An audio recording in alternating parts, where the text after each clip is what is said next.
Salam Bro and Sis yang terkasih, salam sukacita dan salam sehat untuk kita semua.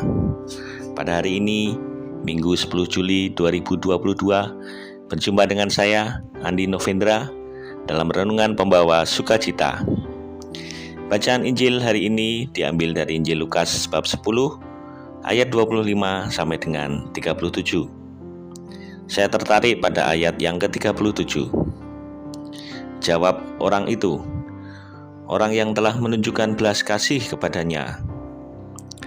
Yesus berkata kepadanya, "Pergilah dan lakukanlah demikian." Tidak dipungkiri bahwa kita sebenarnya lebih nyaman dengan orang di sekitar kita yang sudah kita kenal. Jangankan menolong, apabila kita mau ditolong pun, kadang ada perasaan curiga. Pikiran was-was pun bisa saja melintas di benak kita. Tentu pikiran negatif yang pertama yang muncul di benak kita. Dasar utama hukum Taurat adalah mengasihi Tuhan Allah dan mengasihi sesama. Maka orang Yahudi mengatakan bahwa ada manusia yang disebut sesama dan ada yang bukan sesama. Semua tergantung pada statusnya, kondisi dan relasinya dengan mereka.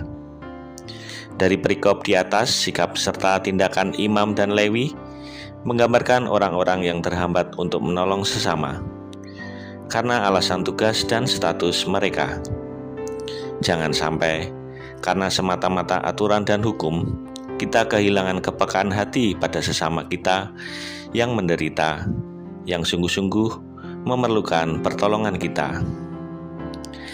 Ada satu pengalaman yang menyadarkan saya untuk terus mengasihi sesama. Melalui hal yang kecil yang kadang saya anggap sepele pertolongan itu. Suatu ketika saya pergi keluar kota. Sesampainya di tujuan, mobil saya ada masalah dengan pengisian aki. Saya coba untuk starter, tidak bisa. Karena mobilnya matic, tidak bisa didorong agar bisa menyala. Pada saat itu hari sudah mulai malam. Saya tanyakan orang di sekitar, sudah tidak ada bengkel yang masih buka waktu itu. Tentu hal ini membuat saya khawatir dan panik. Singkat cerita, saya telepon ke teman yang di kota itu, dan tidak ada yang dapat membantu karena hari sudah larut malam.